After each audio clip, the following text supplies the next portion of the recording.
Everybody likes animals, at least some of them. From the now extinct dinosaurs to the blind bats, every critter has its little quirks. Except dinosaurs didn't go extinct and bats are not blind. Yeah, we'll get to that in a minute, because today we're gonna keep fighting misinformation by debunking 6 myths about animals which will absolutely blow your mind.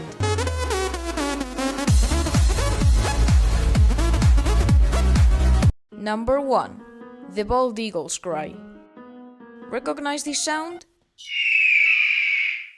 According to my audience demographics, you probably do. It's the legendary bald eagle's cry, the auditory manifestation of American patriotism. But what if I told you, it's actually not? Wanna hear a real bald eagle's cry? As you can see, it's not nearly as powerful as the first one. But then, what was the first one? Well, it was actually the cry of a red-tailed hawk. And the reason why it became associated with the bald eagle instead is, unsurprisingly, Hollywood, the ultimate factory of misconceptions. Apparently, the bald eagle's cry wasn't powerful and intimidating enough, so when depicting this bird, they used the red-tailed hawks instead to make it more identifiable and toughen up this symbol of America. Which to me is quite ironic, because they did it by replacing the symbol. Anyway, if you now feel like your life is a lie, don't worry, we're just getting started. Number 2. Bulls hate the color red. Next we have a real classic, which of course I couldn't exclude from this list. Bulls will charge at the color red. Now this time, the final culprit isn't Hollywood, even though we did popularize the myth, but a misunderstanding by people of my homeland, Spain. You see, there's a tradition here, potentially thousands of years old, of bullfighting, in which a matador taunts a fighting bull around a ring to finally kill it with a sword. Yeah, just don't ask. The thing is, the matador usually waves around a brightly colored cape, often a red one, to attract the bull during the fight. And for some reason, this led people to infer that it was that red color that attracted the bull.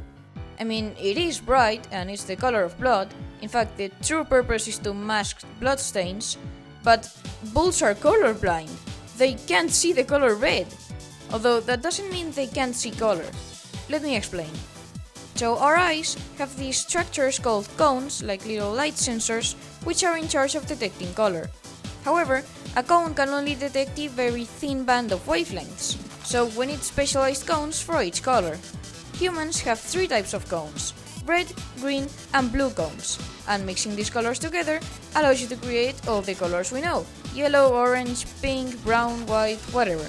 But bulls only have 2 cones, green and blue, so they lack precisely the ones they need to see that cape's red hue. This means they are red-green colorblind. They cannot distinguish between these 2 colors. The only thing attracting them to the cape is its movement. Simple as that. Number 3. If all bees died, we'd go extinct. If you've ever watched a documentary about bees or read about the disappearance of bees due to the shifting conditions of climate change, the so-called bee apocalypse, one thing they make very clear is how absolutely essential these pollinators are for the global ecosystem, with assertions that if all bees disappeared, many plants and crops relying on them for pollination would die out, collapse the entire food chain and leave us dying of starvation in a barren desert. However, let's see how true this actually is. First of all, honeybees aren't even native to the American continent, so as far as endemic plants are concerned, the disappearance of bees would have little effect there. They do help pollinate plants in the rest of the world, but only 30% of all crops are heavily reliant on them. And among those, most wouldn't even go extinct, they just become economically infeasible to produce. These include watermelons, pumpkins, kiwi fruits, and some nuts. Now, no more watermelons in supermarkets sure would be a tragedy, but I think it's safe to say it wouldn't drive humanity extinct. But what about the other plants? After all, if the rabbit can't eat the flowers, the fox can't eat the rabbit, and the eagle can't eat the fox, so it starves, along with so many other animals. Well, it's hard to give an exact figure of the impact, but basically all plant species have other pollinators other than bees, like hoverflies, butterflies, bumblebees, and wasps. So it's true that many flowering plants would decrease in abundance, but the food web would likely stabilize quite quickly. Now, big disclaimer, this does not mean we shouldn't take care of bees. They are cute, they make tasty honey, and their absence would make life much more difficult for many living things and drive up some produce prices considerably and might even cause shortages in regions heavily reliant on a specific crop. Climate change is serious and is not a myth, so remember to be responsible. Number 4. Bats are blind. Bats are really interesting creatures. They're the only mammals that can truly fly, they have these really unique wings, they're nocturnal, they are also pollinators, and most remarkably, instead of seeing with their eyes, they use echolocation, a process in which they emit low-frequency sounds, and based on how long they take to bounce off their surroundings, they can get an idea of what's around them. Except, part of that assertion is wrong. Well, first of all, not all bats use echolocation. It's mainly just microbats, the smaller kind of bats, in contrast to megabats or fruit bats. But mainly, bats are not blind. Microbats have less developed visual systems, mainly because they rely on other senses like the aforementioned echolocation, magnetoreception, so detection of magnetic fields and whatnot. But they can still see, especially during the night.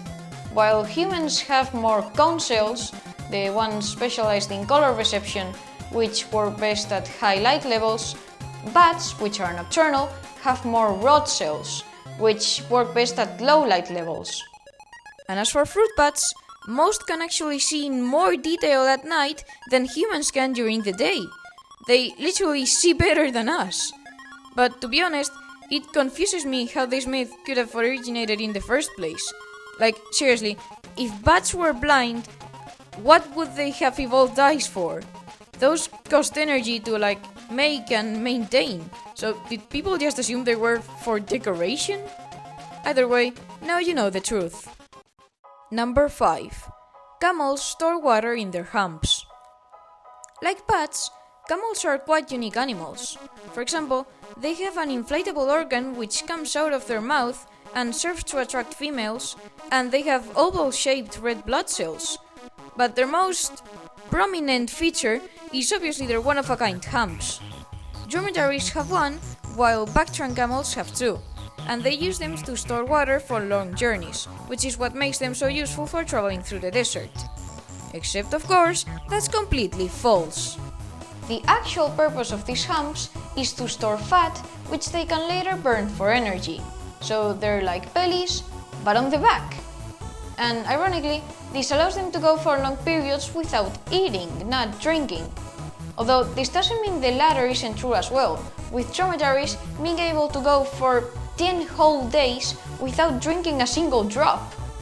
This other ability comes from different adaptations they've developed, like the aforementioned double red blood cells, which flow better in dehydration and are harder to burst due to osmosis, the capacity to lose up to 30% of their body weight in water and be just fine, a much lower rate of water loss than other mammals, nostrils that store the water vapor from exhaling, and many others. In fact, they're so water efficient that, in the right conditions, they can live off the moisture of the plants they eat. But no biological water tanks, that's just not true. Number 6. Dinosaurs went extinct. Since our childhood, we were all told that the dinosaurs we dreamt of having as pets were all wiped out when a 10-kilometer wide asteroid crashed into the Earth, lifting trillions of tons of dust up into the atmosphere, blocking the sun and causing an impact winter which lasted for more than a decade and led to the extinction of about 75% of all plants and animals on Earth. However, contrary to popular belief, not all dinosaurs died as a result of that event. Indeed, some are still roaming the Earth today. Need proof? Here it is, a dinosaur. Turns out, the group of species we commonly call birds are actually the only lineage of dinosaurs surviving to this day. The accurate assertion is that the Cretaceous-Paleogene extinction event rendered all dinosaurs extinct, but the avian dinosaurs. Now, if you find this a bit hard to believe because, well, no scales, no giant teeth and, well, bodies, and no roars, let me introduce you to evolution. In the 66 million years that have passed since then, and with the huge changes that the Earth's ecosystem has undergone, it's only natural for these dinosaurs to have adapted to the new circumstances and changed in appearance over time into what we now know as birds. Also, birds do still have scales, and they're right there, as a subtle artifact of what they once were. Isn't that cool? And don't think I'm being pedantic here, because even though birds are the descendants of dinosaurs, they totally still count as dinosaurs. If you look at the taxonomic tree of life, Aves, the clade of birds, is a subclade of Dinosauria, dinosaurs. Regardless, if you look at the most accurate representations we have of avian dinosaurs, you can see that they're not actually that different.